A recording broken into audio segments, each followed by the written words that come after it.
వెంకీ గారు please. Hello అండి, thank you ఇక్కడికి వచ్చిన మీడియా మిత్రులందరికీ.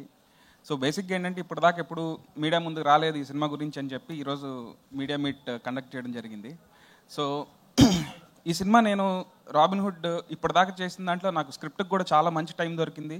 And I feel this is my best work till date. And నేను ఎడిట్ రూమ్లో కూడా సినిమా చూసుకున్నాను అండి. I feel very confident. Even మా ప్రొడ్యూసర్స్ కూడా సినిమా చూశారు, వాళ్ళు కూడా వెరీ హ్యాపీగా ఉన్నారు. అండ్ నన్ను కథని నమ్మి ఇంత బడ్జెట్ పెట్టిన మైత్రి ప్రొడ్యూసర్స్ నవీన్ గారికి, రవి గారికి థ్యాంక్ యూ సో మచ్ అండి.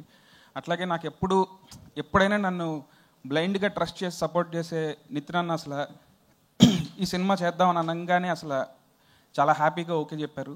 అండ్ లీలా, నువ్వు కూడా ఇప్పటిదాకా అందరూ నేను డాన్సింగ్ క్వీన్ అన్నారు. అండ్ ఐఎమ్ షూర్ ఈ సినిమా చూసిన తర్వాత యాక్టింగ్ క్వీన్ అని కూడా అంటారు.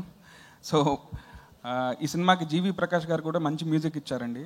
సో ఈ వన్ మోర్ టైం సాంగ్ లాగానే అండ్ దీంట్లో ఒక ఐటమ్ సాంగ్ ఉంది, అది కూడా మా ట్రంప్ కార్డ్ లాగా ఫీల్ అవుతున్నా అండి. So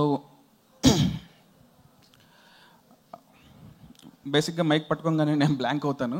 so thank you so much అండి. ఇంకా ముందు వాటిల్లో ఇంకొంచెం మాట్లాడుకుందాం. అండ్ డెఫినెట్గా సినిమా మీ అందరికీ నచ్చుతుంది. క్రిస్మస్ హాలిడే మూడ్లో ఒక సెలబ్రేషన్ లాగా ఉండాలని చెప్పే ఈ సినిమా కూడా ఆ టైంలో మేము డిసైడ్ అయ్యాము 25th డిసెంబర్ వెళ్దామని. సో డెఫినెట్గా ఇది ఒక మంచి ఫ్యామిలీ ఎంటర్టైనర్ అవుతుంది. థ్యాంక్ యూ సో మచ్ అండి. సూపర్ అండి, థ్యాంక్ యూ. మేము వెయిట్ చేస్తూ ఉంటాం మూవీని ఎంజాయ్ చేయడానికి.